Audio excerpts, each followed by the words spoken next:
hello लोगोफोर खुलुमबाय नोंथांमोनखौ गिबियावनो बयखौबो चेनेलाव बरायना लाग्रोनाय जाबाय नोंथांमोननि थाखाय दिनै मोनसे गोनांथार भिडिअ लाबोनाय जादों लोगोफोर आं नोंथांमोननिसिम बे भिडिअनि गेजेरजों स्कलारशिपनि बागैनो माखासे गोनांथार आपडेट खोन्थाहरनो सानदों मानोना दायो जोंहा स्कलारशिपनि फैसाखौ सोबाय दा नोंथांमोनाबो आंनिसिम गोबांनो सोंहरबाय थादोंमोन स्कलारशिपफोरनि बागै माखासे आपडेट लाबो होननानै दा बेनिखायनो आं नोंथांमोननिसिम बे भिडिअनि गेजेरजों दायो मा स्कलारशिपनि फैसाखौ सोखो आं बेखौबो खोन्थाहरनो सानदों दा बेनिफ्राय ईशान उदयनि स्कलारशिपनि फैसाखौ नोंथांमोना माब्ला मोननो हागोन नैबे माबानि एसटि स्कलारशिपनि पस्ट मेट्रिकआनो जा प्रि मेट्रिकआनो जा फ्रेशआनो जा रिनलानो जा दा नोंथांमोना फैसाखौ माब्ला मोननो हागोन आं बेखौबो खोन्थाहरनो सानदों मानोना नोंथांमोना बारा गोबाव नेनो नांला दायो जोंहा फैसा हाबनाया स्टार्ट जाबायानो दा नोंथांमोना नैबे मे जुन मास बे मास मोननैनि गेजेराव नोंथांमोना स्कलारशिपनि फैसाखौ मोनजोबनो हासिगोन दा जेखियानो जा मानो नोंथांमोना बयबो भिडिअखौ जोबजासिम नायलांबानो नैबे एनएसपिनि एसटि स्कलारशिपनि बागैबो मिथिना मोननो हागोन ईशान उदय स्कलारशिपनि बागैबो नोंथांमोना मिथिना मोननो हागोन दा बेनिफ्राय आंनि नोंथांमोननिसिम दानिया मोनसे खावलायबो थाग्रोबाय गिबियावनो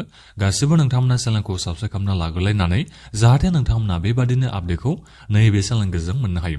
दा आं नोंथांमोननिसिम गिबियावनो बेखौनो खोन्थाहरग्रोनोसै दायो जोंहा माबे स्कलारशिपनि फैसाखौ सोखो ईशान उदय स्कलारशिपनि जोंहा रिनवलनि फैसाखौ सोबाय जायफोर नोंथांमोना थांनाय बोसोराव ईशान उदय स्कलारशिपनि रिनवलखौ एप्लाइ खालामनायमोन दायो बिथांमोना फैसाखौ मोननो हाबाय निसय नोंथांमोना सोरबा सोरबा मोनबाय जानो हागौ सोरबा नोंथांमोना दायो मोनथ'वाखैबो जानो हागौ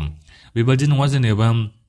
एखे टाइमावनो नोंथांमोना गासिबो स्कलारशिपनि फैसाखौ मोननो हागोन बेबायदि नङा सोरनियाबा सिगां जायो सोरनाबा उन जायो बेखौथ' नोंथांमोना मिथिखागौआनो जायफोर नोंथांमोना सिगाङाव स्कलारशिपनि फैसाखौ मोननाय नोंथांमोना दा जेखियानो जाया मानो दायो माने नैबे ईशान उदय स्कलारशिपनि रिनवलनि फैसाखौ सोबाय दायो गोबां फरायसाफ्रा मोननो हाबाय जायफोर बिथांमोननिया पार्सेन्टेजआ मोजां दा बिथांमोना नैबे ईशान उदय स्कलारशिपनि रिनवलनि फैसाखौ मोननो हाबाय आरो बाखिखिनि नोंथांमोना जायफोर फ्रेश एप्लाइ खालामनाय नोंथांमोनाबो मोननो हागोन एसे उनावनो बारा गोबाव नोंथांमोना नेनो नाङा जायखिजाया नोंथांमोना जुलाइ मासनि बिथोरावनो स्कलारशिपनि फैसाखौ मोनजोबनो हागोन नैबे ईशान उदयनिखौ फ्रेशआनो जा रिनवलानो जा नोंथांमोना सोरबा दायो मोनाखैबा नोंथांमोना टेनसन लाना नोंथांमोना मोननो हागोन दा बेथ' जाहैबाय नैबे ईशान उदय स्कलारशिपनिया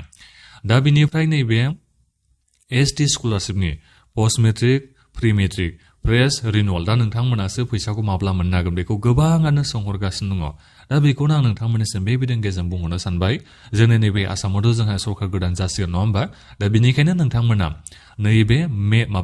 मे जुन जुलाइ बे मास मोनथामनि बिथोराव नोंथांमोना मोनगोनखौ आसाखौ लाबानो जाबाय आंथ' आरो सानदों नोंथांमोना जुन मासनि बिथोरावनो मोनजोबनो हागोनखौ नैबे मे मासावबो नोंथांमोना मोननाया स्टार्ट जानो हागौ मानो होनोबा दायो जोंहा गासिबो भेरिफिकेसननि खामानिया जोबजोब्बाय माथ्र पेमेन्टखौल'सो नोंथांमोननि बेंक एकाउन्टआव सोनानै हरनो नांसिगौ फैसाखौल'सै दा माने फैसा सोनायल'सो जोंहा हाबाया दंसै आरो खामानिया दायो माथ्र फैसा सोथारनो नांसिगौल' नोंथांमोननि बेंक एकाउन्टआव दा बेनिखायनो नोंथांमोना दायो बारा गोबाव नेनो नांला दाथ' नोंथांमोना मोनथ'वाखै नोंथांमोना एसे उनावनो मोननो हागोन नाथायबा बेसेबां नोंथांमोना स्कलारशिपनि फैसाखौ मोननो हागोन दा बेखौ जों बुंहरनो हानाय नङा दा जिखियानो जाया मानो नोंथांमोना जायखिजाया स्कलारशिपनि फैसाखौ नैबे मे मासाव नङाबाबो जुन मासाव नोंथांमोना मोनगोनखौ आसाखौ लाबानो जाबाय दा बेखौनो आं नोंथांमोननिसिम बे भिडिअनि गेजेरजों खोन्थाहरनाय जाबाय आरो बेनिफ्राय आं नोंथांमोननिसिम आरो मोनसे बाथ्राखौ बुंहरनो सानदों नोंथांमोना आंनिसिम गोबांनो सोंहरबाय थायो स्कलारशिपनि बागैनो नाथायबा आं नोंथांमोननिसिम नैबे एप्लिकेसन आइडिखौ होनानै नायाबा पासपर्टखौ होनानै नायाबा आं नोंथांमोननिसिम डिटेल्सखौ नुनो हाया आरो नोंथांमोनाबो आंनिसिम स्क्रिनशटखौ हरनानै खोन्थाहरनाया नोंनि बे स्टेटासआ दायो माबोरै जानानै दं दा बेनिखायनो बयखौबो आं नोंथांमोननिसिम खावलायदों दे नोंथांमोना आंनि नैबे इन्स्टाग्रामाव नोंथांमोना फल' खालामबानो जाबाय बे इन्स्टाग्रामाव आंनो नोंथांमोना डिएम खालामना हरबानो जाबाय नोंथांमोना इन्स्टाग्रामाव एसएमएस आंनिसिम हरबानो जाबाय स्क्रिनशट खालामना नोंथांमोना हरबानो जाबाय नोंनि बे स्टेटासआ दायो माबायदि जानानै दं बेफोरनि गासिबो नोंथांमोना प्रब्लेमखौ आंनिसिम नैबे इन्स्टाग्रामनि डिएमआव नोंथांमोना आंनिसिम हरबानो जाबाय डाइरेक्ट नोंथांमोना एसएमएस आंनिसिम खालामना हरबानो जाबाय इन्स्टाग्रामाव दा बेनिखायनो इन्स्टाग्रामनि आइडिखौ आं नोंथांमोननिसिम स्क्रिनावबो होनानै दोनदों आरो बेजों लोगोसे भिडिअनि डिसक्रिपसनावबो होनानै दोनदों आरो फिन कमेन्टआवबो नोंथांमोना इन्स्टाग्राम आइडिखौ मोननो हागोन दा बेनिखायनो स्कलारशिपनि रिलेटेड नोंथांमोना माबाफोर सोंनांगौ दङबा नोंथांमोना स्क्रिनशट हरनानै आंनिसिम माखौबाफोर खोन्थाहरनांगौ दङबा माखौबाफोर सोंनांगौ दङबा थोंजोङै नोंथांमोना इन्स्टाग्रामाव डिएम आंनिसिम खालामनानै नोंथांमोना सोंहरबानो जाबाय दा बेखौनो आं नोंथांमोननिसिम खावलायनो थाबाय दा जिखियानो जा मानो बारा गोबावथ' नोंथांमोना नेनो नांला नैबे एसटि स्कलारशिपनि प्रि मेट्रिकआनो जा पस्ट मेट्रिकआनो जा फ्रेशआनो जा रिनवलानो जा नोंथांमोना मे जुन बे मास मोननैनि बिथोराव नोंथांमोना मोनगोनखौ आसाखौ लाबानो जाबाय